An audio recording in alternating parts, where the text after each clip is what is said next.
हाँ जी बेटा, अब हम विशेषण के भेदों के बारे में पढ़ेंगे। जैसा कि आपने नाम पढ़े थे पहले भी, गुणवाचक विशेषण, संख्यावाचक विशेषण, परिमाणवाचक विशेषण और सार्वनामिक विशेषण। इसमें पहला है गुणवाचक विशेषण। जो विशेषण शब्द संज्ञा या सर्वनाम की गुण, दशा, दोष, अवस्था आदि का बोध कराते हैं, रंग, रूप, गंध, इन सब का बोध कराते हैं, उन्हें गुणवाचक विशेषण कहते हैं। ठीक है, जैसे लंबा लड़का, ये इसका गुण बताया है कि लड़का कैसा है, लंबा है, तो ये क्या होगा, गुणवाचक विशेषण होगा। ठीक है, मीठे फल, तो मीठे भी क्या है, गुणवाचक आपका विशेषण है। बूढ़ा आदमी, तो आदमी की विशेषता क्या है कि वो बूढ़ा है, तो ये उसकी अवस्था बता दी। ठीक है, तो ये क्या है, गुणवाचक विशेषण है। रंग बिरंगे फूल, तो रंग बिरंगे क्या है, गुणवाचक विशेषण है। रंग बिरंगे फूल, फूल की क्या विशेषता है कि वे रंग बिरंगे हैं, उसके गुणों के बारे में बताया गया है। कैसे हैं, रंग बिरंगे हैं, तो ये क्या है आपका गुणवाचक विशेषण है। बूढ़ा आदमी, आदमी की विशेषता क्या है कि वह बूढ़ा है, तो बूढ़ा क्या है, गुणवाचक विशेषण है। मीठे फल, तो फल की विशेषता क्या है कि वे मीठे हैं, तो मीठे भी क्या है, गुणवाचक विशेषण है। लंबा लड़का, लड़के की विशेषता क्या है कि वह लंबा है, उसका गुण है लंबा, तो लंबा गुणवाचक विशेषण।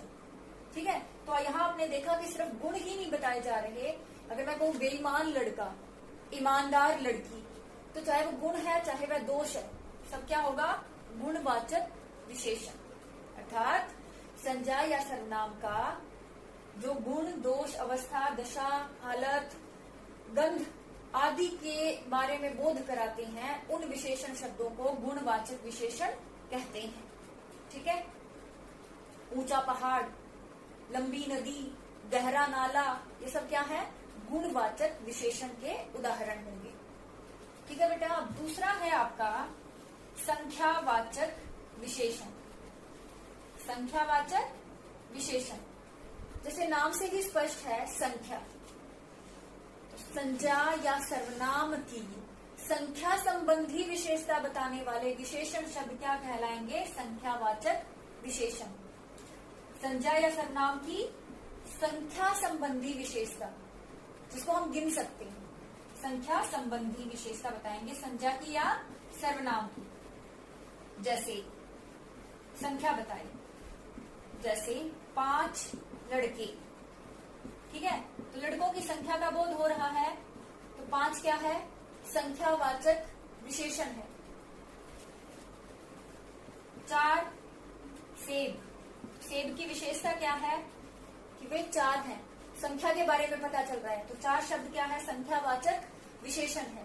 ठीक है, लेकिन कई बार निश्चित संख्या नहीं बताई जाती, बोल दिया जाए 4-5 लड़के ना कहकर मैं कह दूं कुछ लड़के, तो जो कुछ शब्द है वो निश्चित संख्या का बोध नहीं करा रहा, लेकिन हम लड़कों को गिन सकते हैं, है ना। तो कुछ शब्द क्या है, संख्यावाचक विशेषण ही है, लेकिन संख्यावाचक के इस आधार पर 2 भेद हो जाते हैं, निश्चित संख्यावाचक विशेषण और अनिश्चित संख्यावाचक विशेषण। पहला है आपका निश्चित संख्यावाचक विशेषण, जो निश्चित संख्या का बोध कराते हैं।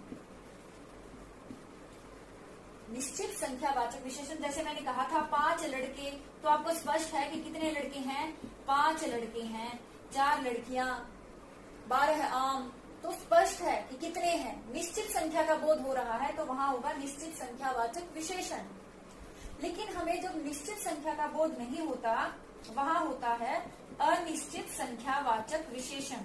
अनिश्चित संख्यावाचक विशेषण कैसे, जैसे मैंने 5 लड़के ना बोलकर बोल दिया कुछ लड़के,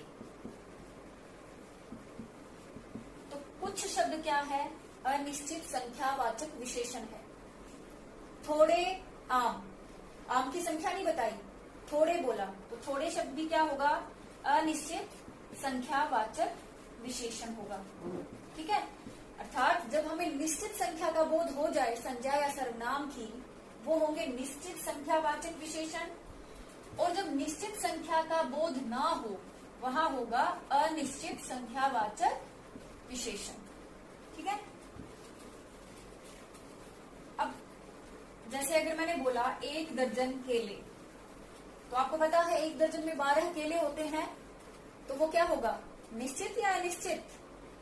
निश्चित है ना, बता दिया 12 केले, तो निश्चित संख्यावाचक। लेकिन मैं कहूं कुछ केले, तो वहां निश्चित नहीं है कि कितने, 2, 4, 5, 10 कितने, तो वो होगा आपका अनिश्चित संख्यावाचक।